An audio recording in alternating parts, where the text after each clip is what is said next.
astam cha yan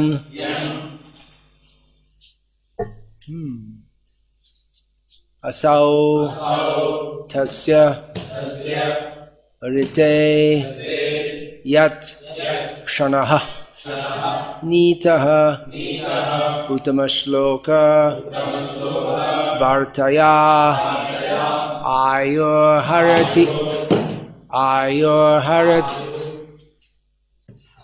ayurharati vaipungsam udyan astam chayanasau tasyarte yakshano nita utamashloka vartaya ayurharati vaipungsam udyan astam chayanasau tasyarte yakshano nita utamashloka vartaya ayurharati vaipungsam udyan astam chayanasau tasyarte yakshano nita utamashloka vartaya.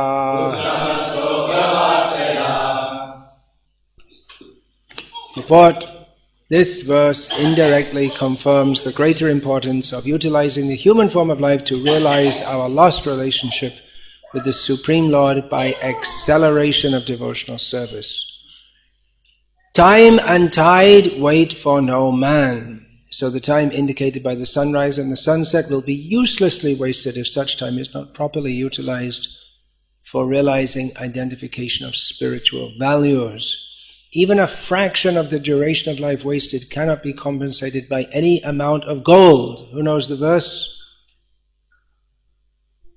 Begins with the same word as this verse, this Bhagavatam verse. Ayusha kshana ekopi nalabhya swarna koti bihi.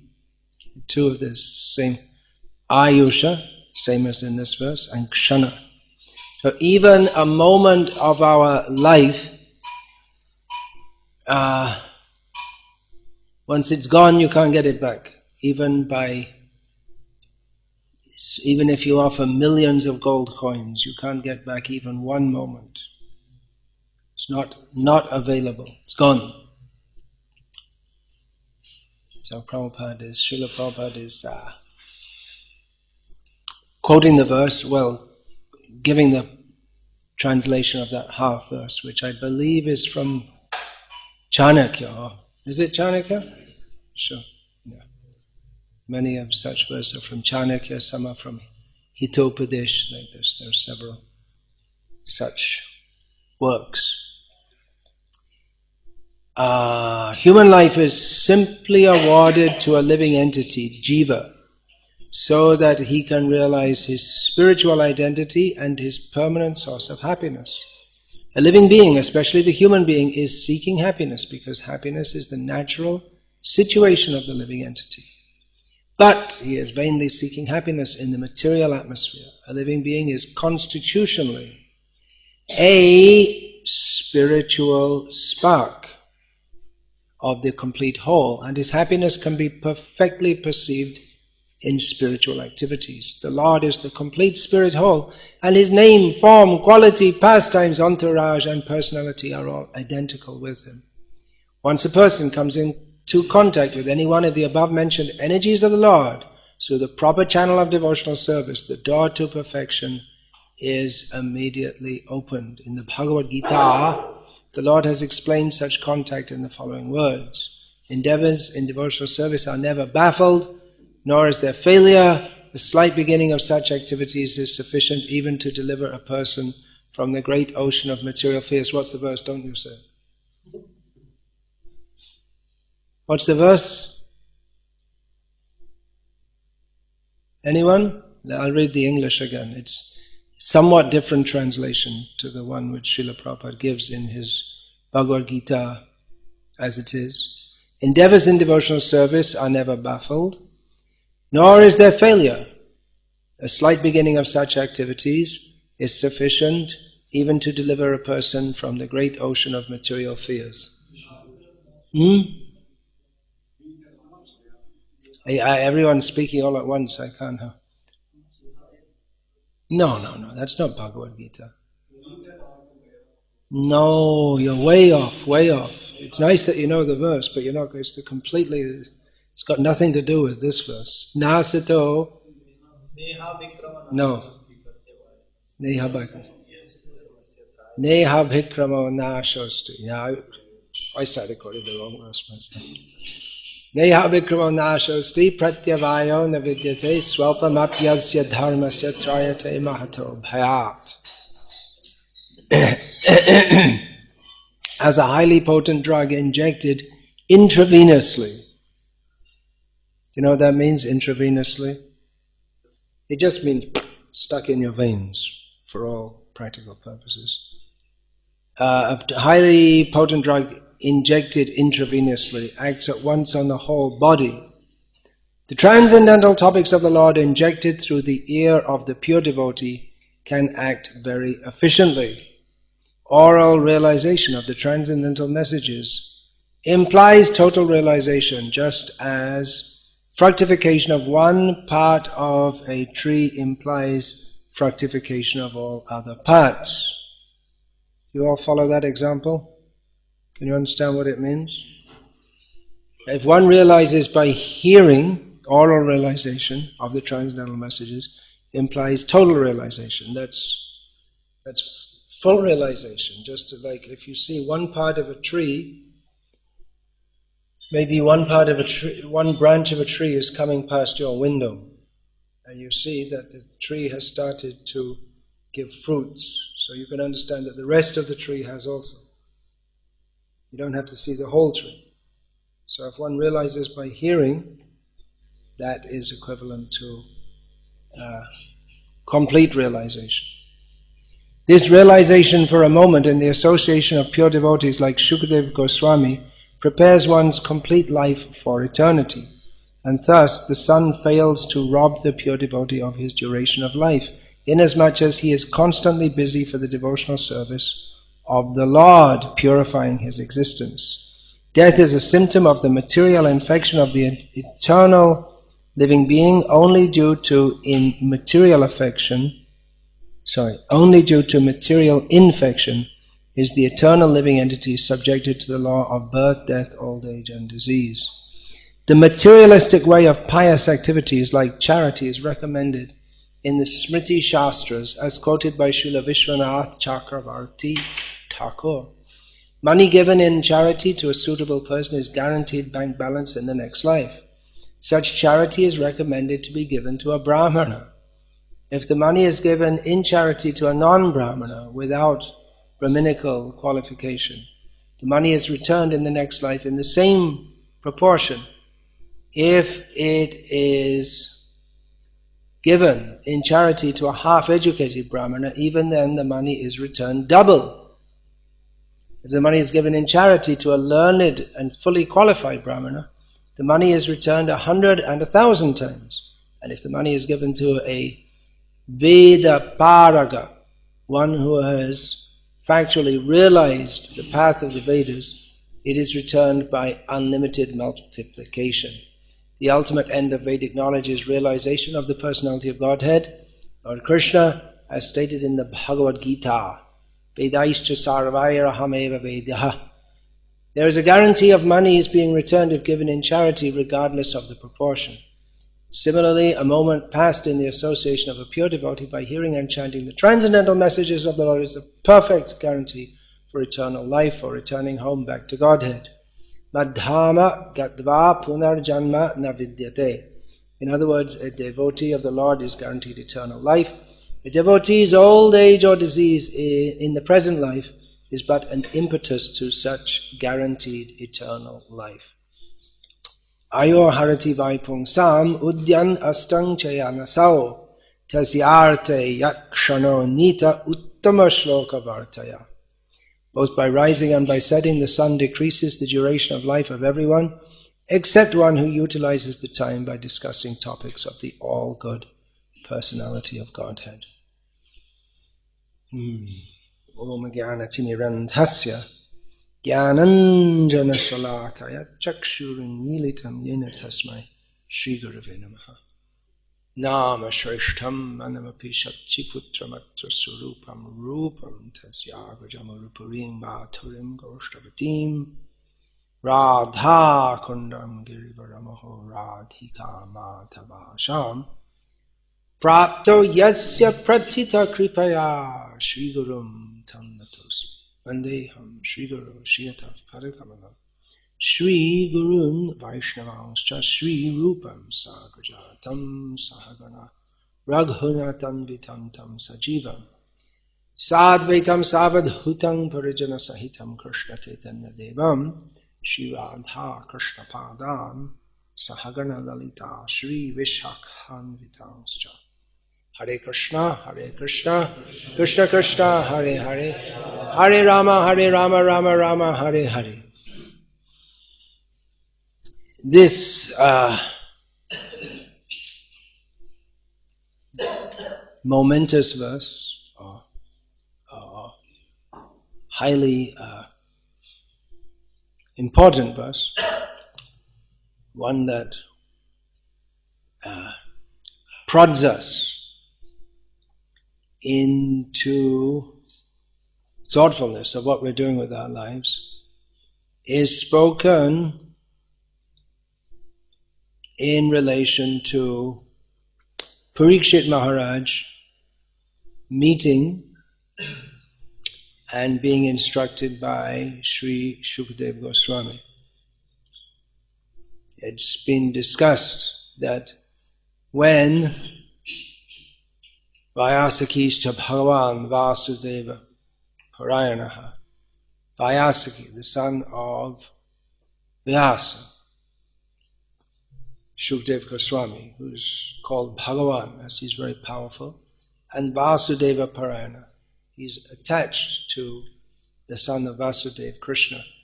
When he met Parikshit, there must have been discussion of Krishna. And the sages at Naimisharanya, they are very eager to hear about this. They're establishing the importance of hearing about Krishna. That in fact there's really nothing else that we should be doing in our lives. Hearing, that when we say hearing, that means Shravanadi Shuddha Chitte Kariya. Shravan is used as a generic term for all the processes of devotional service, by which one's pure consciousness is revived. It all begins with hearing. Hearing must always be there, hearing about Krishna. As Srila Prabhupada points out in the first canto purport, we're always hearing about something. There's always some kind of talk going on about this, that, or the other. I remember hearing in one English lecture Srila Prabhupada gave, he started speaking in Hindi just to exemplify the point of the things that people talk about. Is cheez ka kya bhav hai? What is the price of this thing? So this is in the market, people are talking like this. But time should be utilized for hearing about Krishna, which means hearing about Krishna, chanting about Krishna, remembering Krishna, worshipping Krishna, praying to Krishna, identifying oneself as a servant of Krishna, serving the lotus feet of Krishna, identifying oneself as a friend of Krishna, and fully surrendering to Krishna. And it all begins with hearing. So people who don't hear about Krishna, they are as if sitting on a time bomb. Tick, tick, tick, tick, tick. They going on with their life. Is cheez ka kya bhav hai, and all this kind of thing. What is the price of this? Their life is going on and they're as if unaware that any moment, at a specific time, the bomb's going to go off and they're all going to be blasted. So we all have our individual time bombs. Generally people don't all die at once, unless there is a bomb. Then you get a lot of people dying all at once. But generally we go one by one. But it's guaranteed. As sure as death. Is there anything as sure as death? It's guaranteed. That is, what is that? Jatasya hi dhruvarjan, mrityu. Death is guaranteed for one who is born. But there is some kind of person who doesn't die. That's Krishna. When he doesn't die.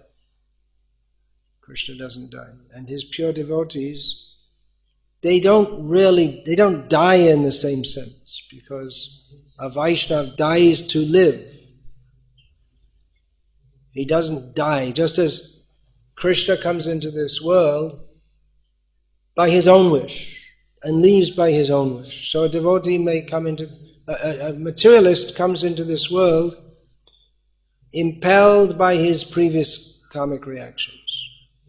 But if he's fortunate enough to come in contact with a pure devotee, then he leaves this world, leaving behind his karmic reactions, to go to Krishna. Or if one's a pure devotee, he also comes on the order of Krishna, not impelled by karmic reactions. So, for most people, their life it's simply, if they're not cultivating devotional service, they're simply passing time until their next death. That's all. Like the timer with the sand inside it, egg timer. Do you know what that is? I hope you don't. Egg timer. It has the sand in and one or two drops drop at the time.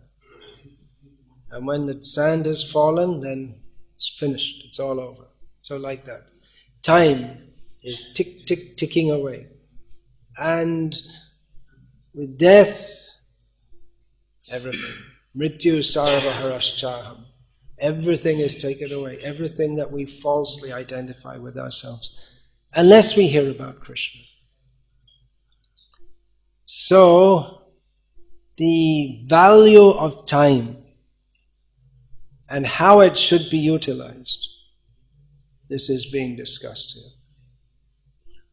Now we shouldn't think that, okay, well I'm a devotee, so I'm using my time properly, so everything's okay. I don't have to worry, because as much as we spend our time hearing, chanting about, remembering and serving Krishna, then our life is being nourished. And as we are not perfect devotees, we are inclined toward Maya, that much we misuse our time, that much we are going like a pendulum, swinging back towards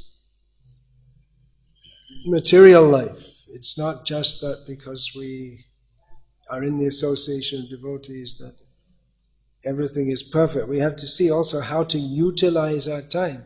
That we should utilize our time for hearing and chanting about Krishna. But there are many things which take away our attention from that. Eating, or even the thought of eating, preparation for eating. Either you grow the food or you have to go to the bazaar, purchase, bring it back, cut it, cook it, eat it, digest it, all these things. You can say someone, what are you doing sitting there? I'm digesting my food. I'm not doing nothing. Busy digesting. So it's sleeping takes so much of our time. brushing the teeth, so many things. But you may say, well, brushing the teeth is also mentioned in Shastra. It's also part of devotional service. If we do it in, all these things can be done in devotional service. Just like the whole act of cooking can be done in devotional service. Instead of thinking how to pack my belly so that not even one grain of salt more can fit inside it, we should think how to please Krishna. And eating, how we shall, not eating exactly, but serving Krishna, or offering respect that Krishna is very merciful, He has given this. But the point is, we shouldn't waste time. Don't waste time. Time is tick, tick, tick, tick, tick, tick, ticking away. Every moment. For the materialist, it's ticking away. For the devotee, his life is nourished if he hears about Krishna. That's a fact. But that should be more of an inspiration to utilize time for Krishna consciousness, not to waste time. So much time can be wasted in just talking about things which are not very important, thinking about things which are not very important, doing things which are not very important. Prajalpa, talking, blah, blah, blah, blah, blah, blah, blah, this, that. The uncontrolled tongue likes to speak so many different things. Talking about things unrelated to devotional service. Time. Procrastination is the thief of time, the English saying. Srila Prabhupada quotes another English saying here. Time and tide wait for no man. So it's not Shastra, it's an English saying. But it's true. So it's an ancient saying which is true, either in the material sphere or in the spiritual sphere. Time doesn't wait.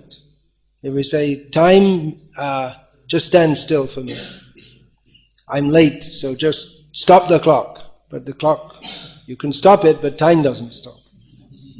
And tide also. If you have to sail, you decide to sail your boat, you have to wait for the high tide, but you're not quite ready.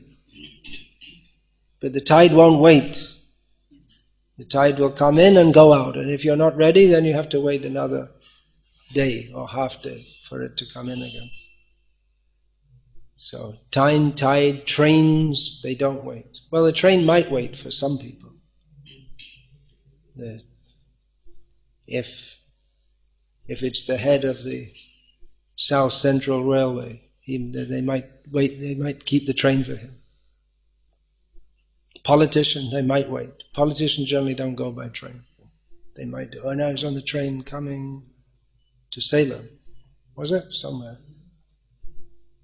Recently, there was a politician on the train, got down at some small station. That was the night I was awake all night. Which train?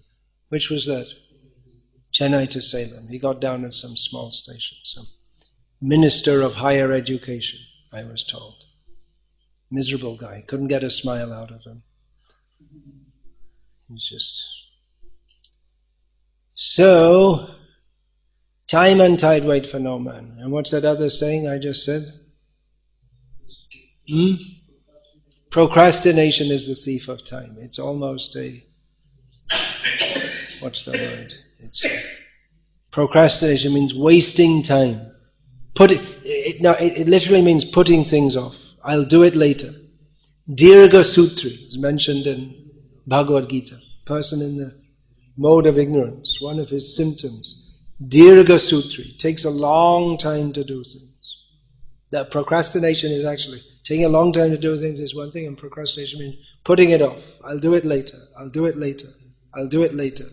And then it's never done, or it just becomes too late.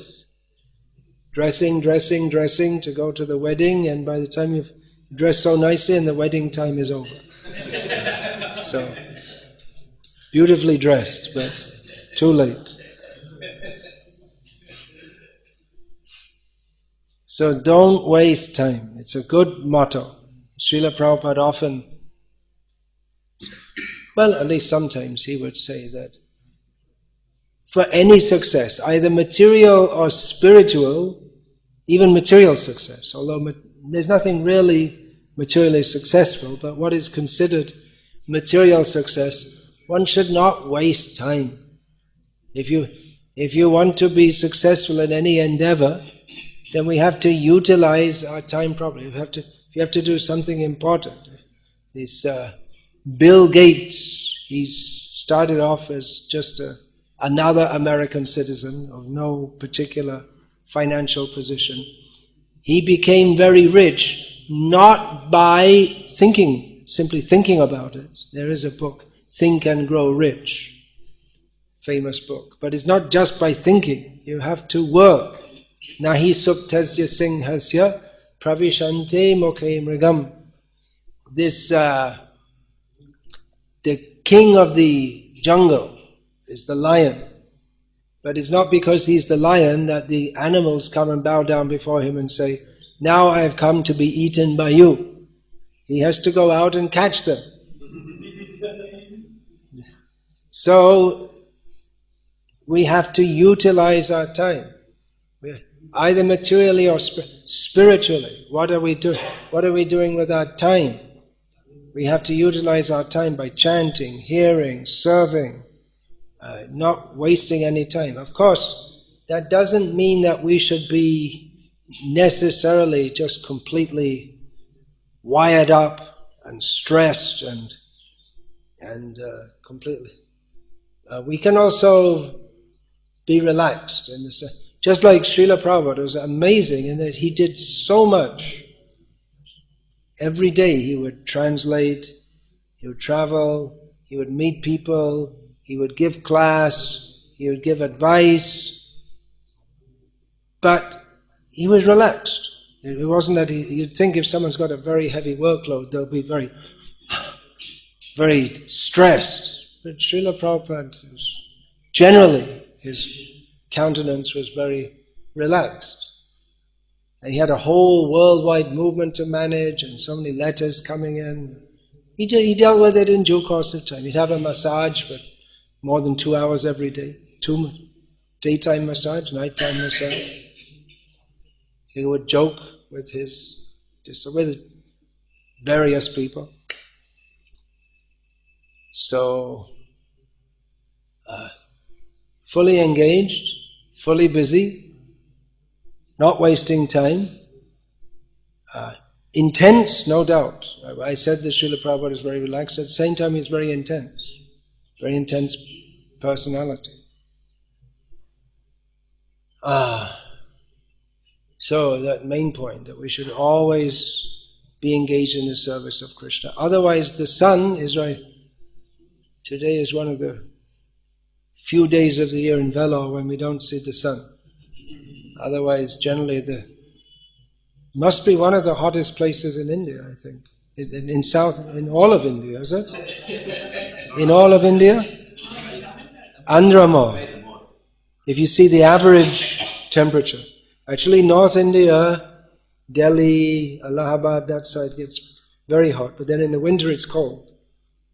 But Andhra, yeah, if you go north a little bit, there's Anantapur, Kadapa, those places. That's even hotter, huh? I see. Just, yeah.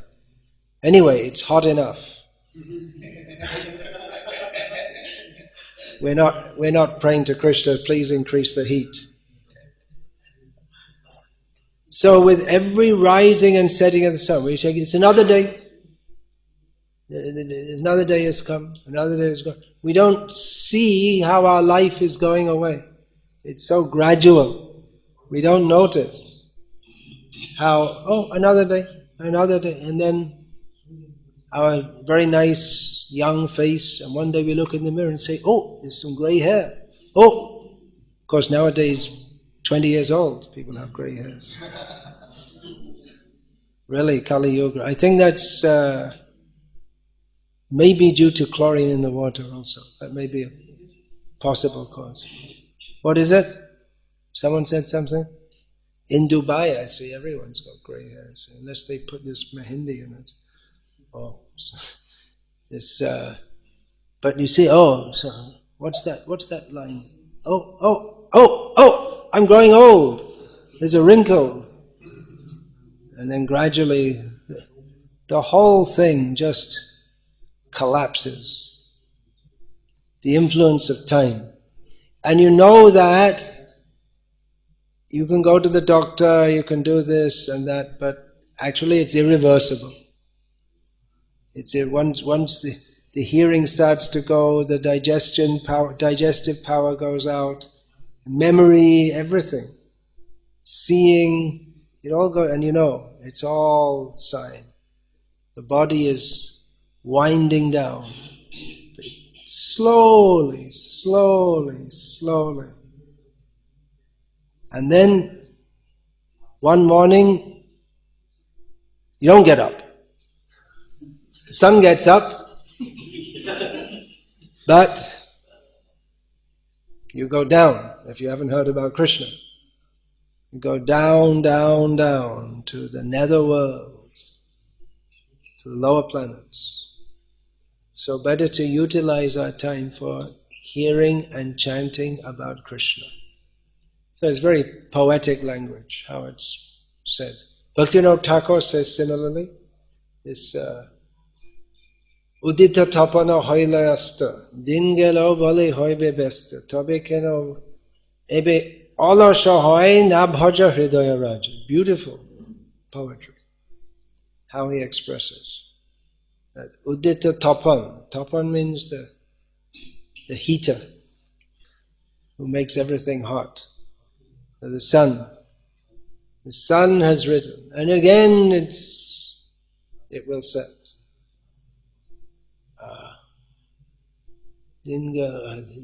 Day has come. Okay, let's get busy. So we're very busy working, doing our work. But we're very busy, but why? Chaitanya Mahaprabhu says, Bhaktivinoda Thakur says that Chaitanya Mahaprabhu says, we're so busy in material activities, then why are we lazy in the matter of worshipping the Lord of our heart? Recently this Bal Thackeray, he died. In Tamil Nadu, he means nothing at all to anyone. In Bombay, very big personality. So he was called Hindu Hriday Samrat, the emperor of the heart of the Hindus. Only the Hindus. But real Lord of the heart is Krishna, with all due respect, which we have to offer. Otherwise you could be in trouble. People are afraid of him. They're not afraid of Krishna. Why are they afraid of him? They should be afraid of Krishna. If we don't worship Krishna, then our whole life is completely spoiled. Completely wasted. So we should teach this. Teach this to everyone. Why are you wasting your life? I heard this, it's another of those Prabhupada says, that Srila Prabhupada once in America, he visited a hippie commune, in which the rule was that everyone goes around naked. Several of Prabhupada's leading disciples came from there, including one of our two, maybe three sannyasis, and one who was a guru. He's passed away now. So Srila Prabhupada one young man was there, and Prabhupada said to him, "What are you doing?" He said, "Well, I'm doing some gardening." Prabhupada said, "What are you doing with your life?" What are you doing with your life? So, we should also think, now by the grace of Srila Prabhupada, we've come to this Krishna consciousness, our life is more or less on the right track. But we should also think, what am I doing with my life? Am I fully utilizing it in the service of Srila Prabhupada and Krishna? I've got this opportunity of Krishna consciousness. Am I utilizing it every moment? Am I cultivating material desires? Or am I properly utilizing this life so that I won't get born again, so that I'll go to Krishna? Am I serving Srila Prabhupada's movement in the best possible way? Even having come to Krishna consciousness, we can become complacent. That we just take it as a kind of routine. In the beginning we're often enthusiastic, but after some time we're like, it's another day. Get up, finished. Okay, what's next? Nothing to do. Okay. We become, instead of becoming fully enlivened, we should be ever more enlivened. Anandam buddhivardhanam pratipadam purnamritasvardhanam. Instead of feeling how this Sankirtan movement is increasing the ocean of transcendental bliss, and how we are tasting nectar at every step. Instead, we just take it as a routine.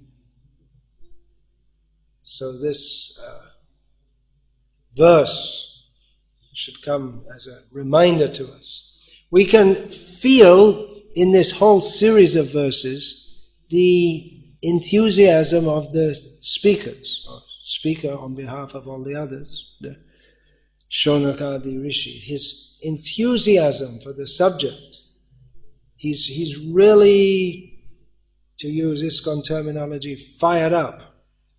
He's really into it. He's really enthusiastic to hear about Krishna. He's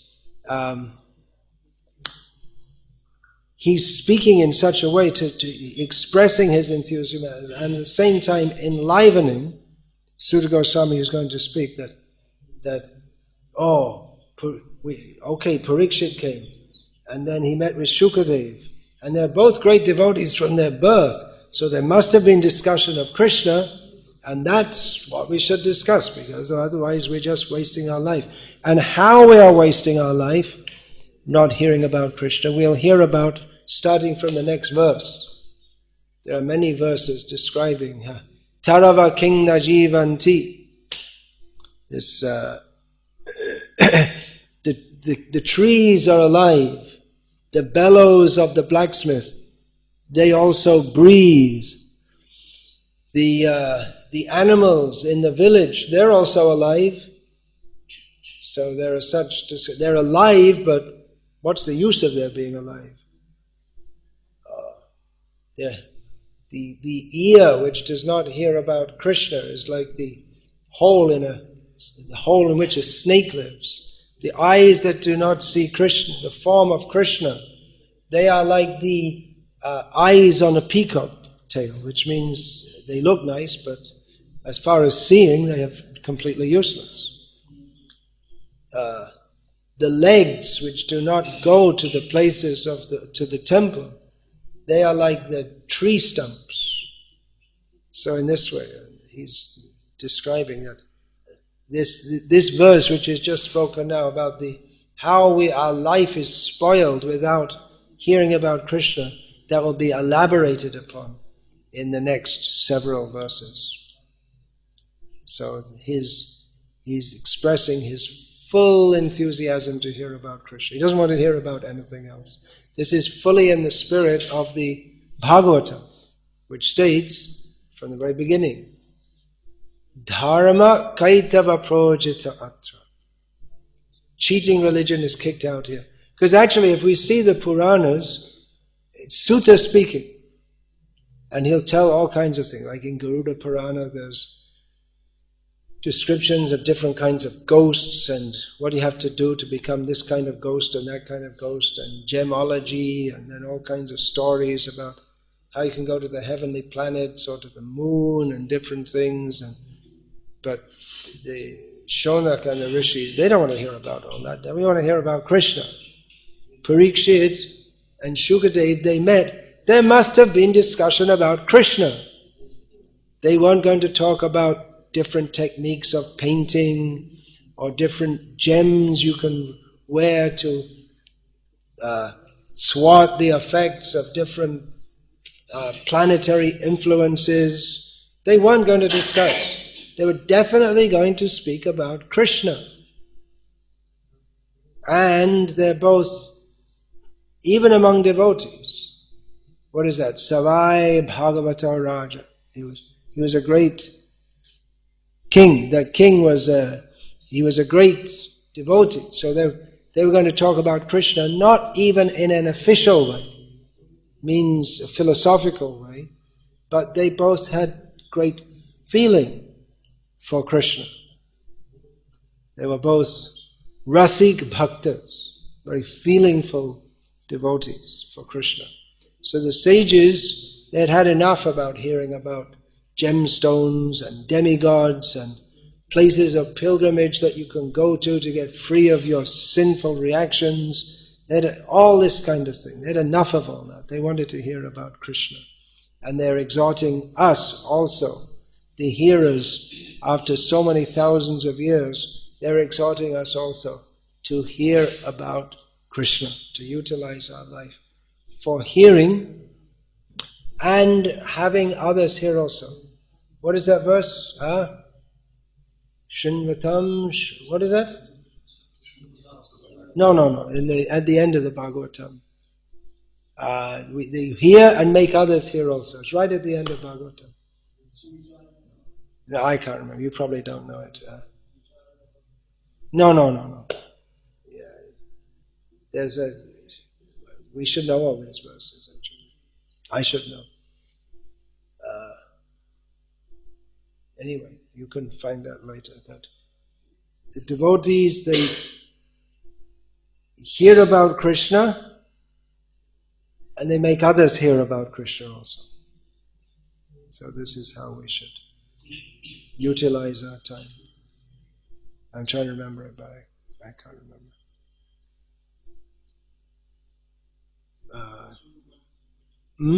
No, not that verse. It comes in the verse Bhaktya. What is that? Bhaktya.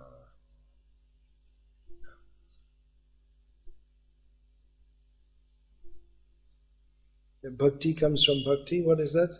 Bhaktya Sujatya. Look that up. No. It's an understood verse, not such a long verse. Bhaktya Sanjatayab. Smaranta Smaryantascha. It's remembering and making others remember. Smaranta Smaryantascha.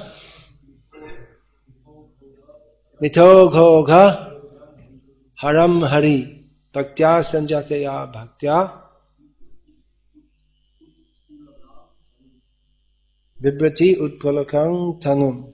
So what's the translation? They remember and make others remember. Then? They discuss. Yeah, it's put like that. Devotees of the Lord constantly discuss the glories of the Lord. They remember the Lord. Remind one another, yeah. Smarantas smarayantascha. Then?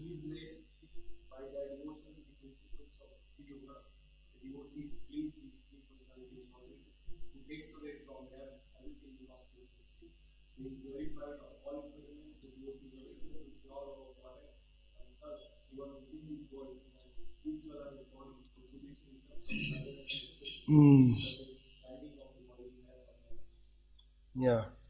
Actually, it's good to know the Sanskrit also, because there are certain points in the Sanskrit which, the very structure of the language, which doesn't come out in the English translation. Smarantas smarayantascha. Remembering, making others remember. Then bhaktya sanjataya bhaktya. Bhakti, from bhakti comes bhakti.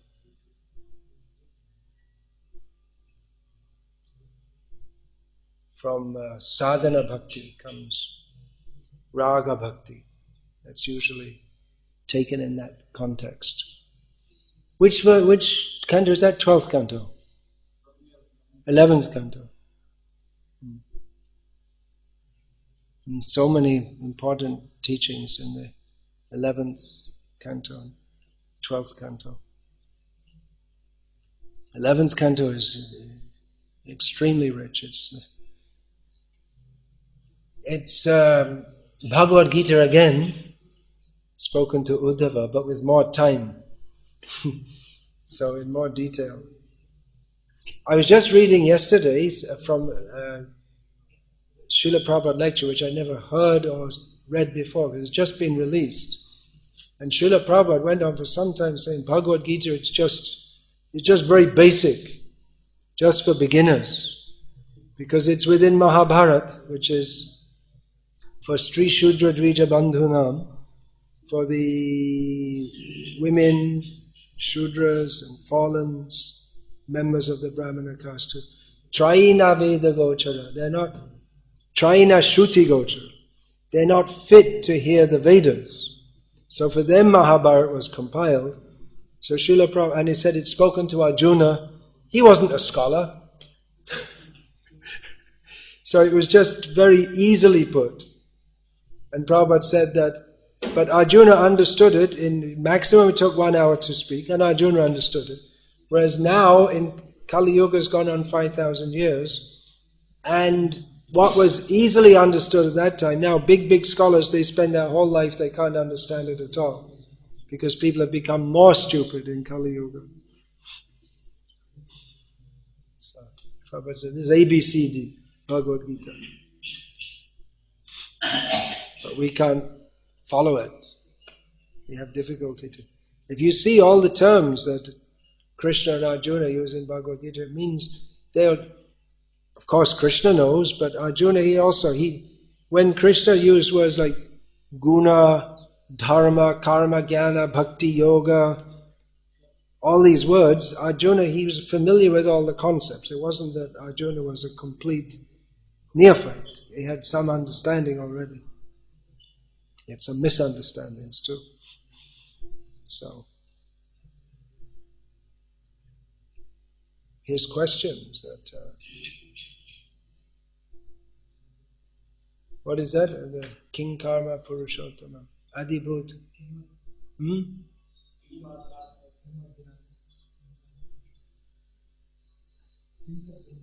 Kim tad brahma kim adhyatmam.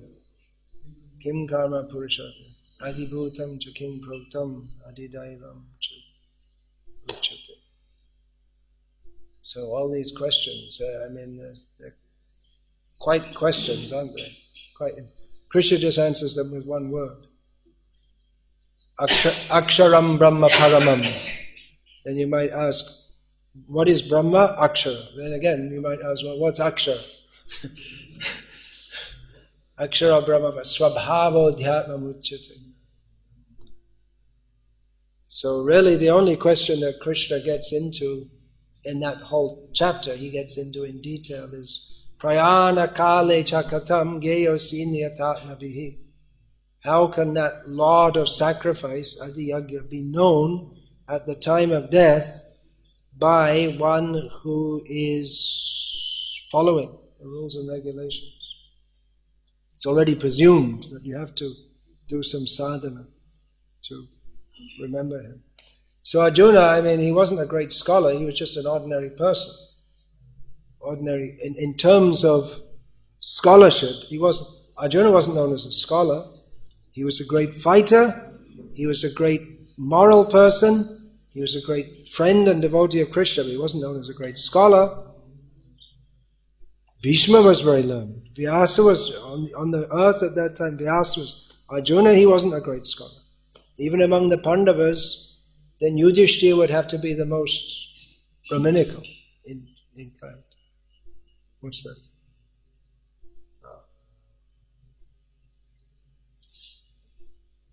So, Hare Krishna. Any question? Immediately ask question. Don't waste any time.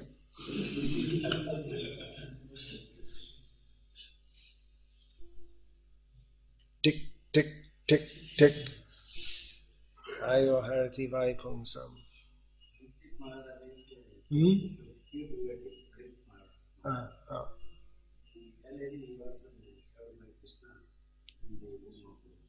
Yeah, yeah. Why what? I couldn't understand the question.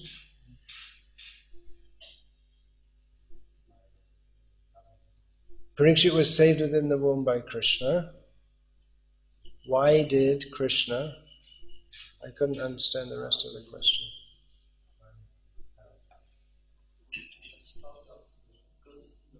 Why didn't he stop the curse? Why did Krishna not stop the curse? You can ask Krishna if you like. He had some purpose to do in saving Parikshit at that time, and there was some other purpose in letting him be cursed at that time. In fact, not only did he not stop the curse, but he arranged it. It was all arranged. Otherwise, Parikshit insulted Shamika Rishi. He would normally not do that, but he did so that to arrange that Shringi, the son of Shamika, would curse Parikshit. So Krishna does different things in different times for different reasons. So there was a reason to save Parikshit at that time and a reason for him to be cursed at another time. It's not all stereotyped.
Okay, to paraphrase the comment, we're trying our best, but the speed we're going, we're not going to make it.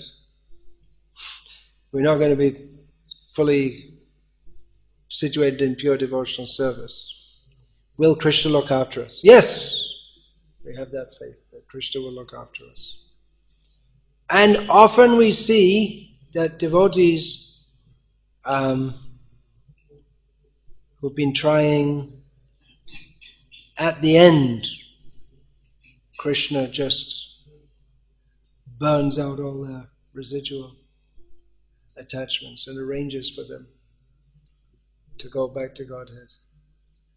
So we have to try the best we can, and the result is in Krishna's hands. Another thing, if we're thinking about our own self-interest, is it's very good for our own self-interest to do the best that we can to preach Krishna consciousness. Because others can come up and they can help us also. Just like we see these young boys in the Gurukul. If they're trained very nicely from the beginning, then they'll have a good chance. So they become pure devotees, they'll be very merciful. So they can help us also. Those that help to put them in that position.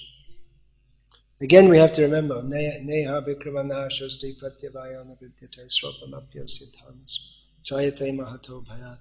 Even though we feel ourselves incapable to properly and fully execute devotional service, still we should know that it's all auspicious. We should do to the best of our capacity, knowing that if we try, certainly Krishna will appreciate that. That's not an excuse for cultivating material desires or harboring material desires, but we should know that Krishna will will help us despite our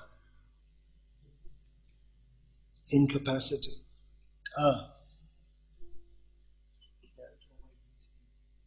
How to avoid whimsical behavior? Well, just don't be whimsical. That's it. If you have a whimsical nature, then you need to be under some discipline. The problem is that people of whimsical nature, they usually don't like to be disciplined. So then we have to see how to engage everyone in various ways.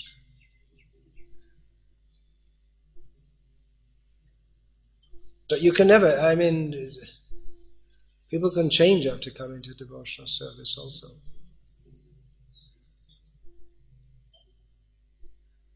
I was just reading about Tamal Krishna Maharaj. Maybe most of you, well, if you read Prabhupada Lilamrita, you would have heard of him. Otherwise, you wouldn't know of him much. But he was,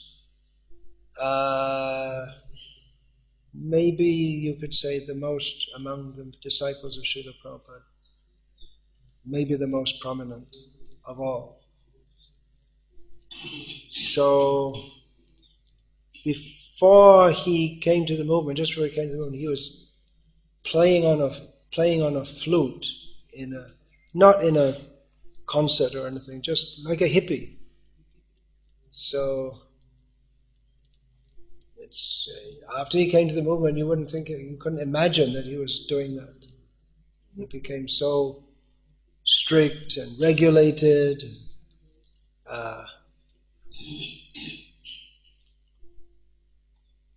Authoritarian, disciplinarian. So people can change also. Yeah.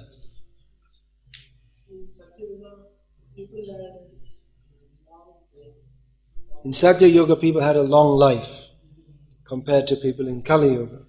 Although there is very auspicious things, but in this Yuga, Krishna had given a short span of life. In Kali Yuga, we have a short span of life given by Krishna. Before realizing what is Krishna consciousness, we are getting there. Before we're realizing Krishna consciousness, we're dying.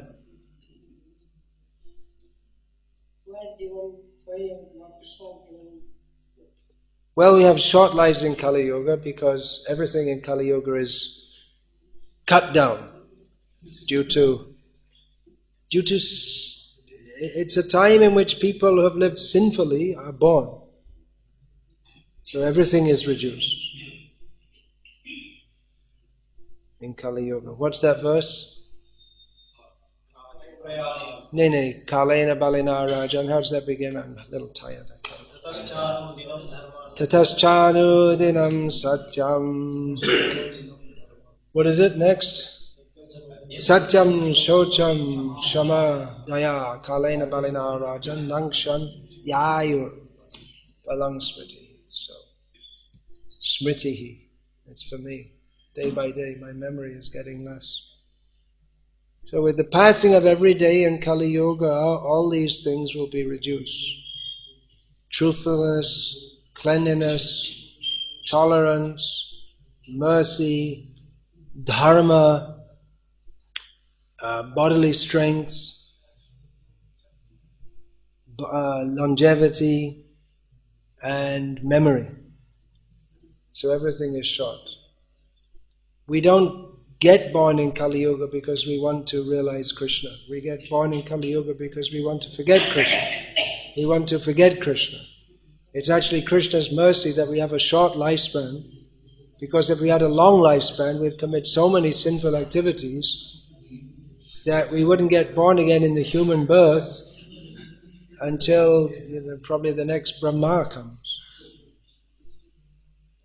So, short lifespan. But amidst all of this is the great opportunity, at least for part of Kali Yuga, of chanting Hare Krishna. So we get that opportunity. And we can become, that's all Shastras say, all Acharyas say, we can become fully Krishna conscious. We can go back to Godhead by chanting Hare Krishna. You have to be serious about it.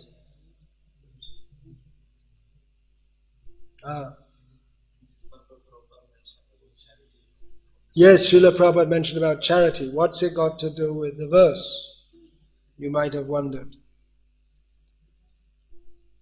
It seems to be this section about charity in the purport seems to be a quotation from Vishwanath Chakravarti Thakur, he is mentioned, quoting from Smriti Shastras. Charity should be given to a brahmana. If you give even to some kind of brahmana in name only, then you still get back double what you gave in the next life. If you give to a learned brahmana, you get back many times more. And if you give to one who's realized the import of Brahman, you get it back unlimitedly. What does that mean? You get back more than money, you get spiritual benefit. So what I understand, this is being quoted in connection with Parikshit meeting Shukadev. That the point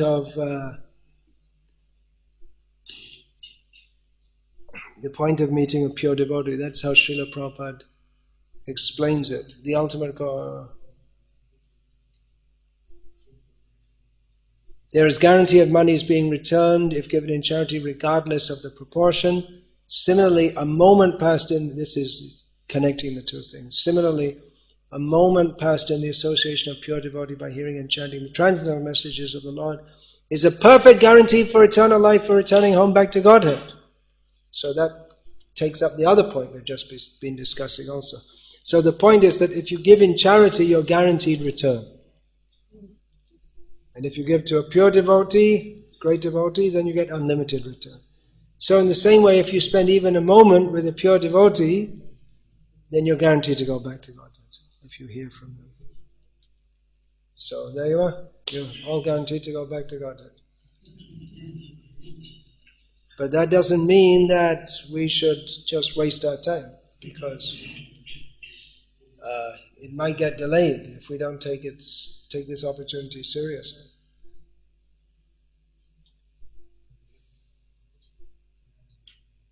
So that's the point being made. This discussion of charity has been given in this purport to say that it's all auspicious. You don't lose. You're never the loser by giving charity. Although actually if you give charity to a sinful person, like someone might want to give, the drunkard wants money for wine. So you give him money for wine, and then you become implicated, that by that charity you become implicated in his sinful activity. He may be very grateful. Oh, thank you so much. You gave me money. Now I can go and buy some wine. He may be happy. And you may think, I did a good deed, but you become implicated. So that's why it said charity should be given to a brahmana. So charity given to a brahmana, that is, you're not losing anything. You actually gain by that. So in the same way, if we associate with devotees, we never lose, we always gain.